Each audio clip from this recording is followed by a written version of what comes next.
Bangladesh premier লিগের এবারের আসরে যেন অধিনায়কদের মহড়া।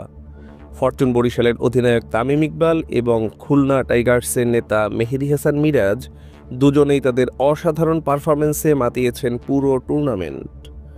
ফাইনালে চিটাগং কিংসের বিপক্ষে ১৯৫ রানের লক্ষ্য তাড়া করতে নেমে ২৯ বলে ৫৪ রানের বিধ্বংসী ইনিংস খেলেন তামিম ইকবাল। তার এই দারুণ পারফরম্যান্সই বরিশালকে এনে দেয় টানা দ্বিতীয় শিরোপা। ম্যাচ সেরার পুরস্কারও তার হাতেই ওঠে। অন্যদিকে খুলনার অধিনায়ক মেহেদী হাসান মিরাজ পুরো টুর্নামেন্টে ব্যাট হাতে ৩৫৫ রান আর বল হাতে ১৩টি উইকেট নিয়ে প্রমাণ করেছেন নিজের অলরাউন্ডারের সামর্থ্য। আসরের সেরা খেলোয়াড়ের পুরস্কারও জিতেছেন তিনি। ক্যাপ্টেন্সি, ব্যাটিং এবং বোলিং সব দিক থেকেই আলো ছড়িয়েছেন তামিম ও মিরাজ।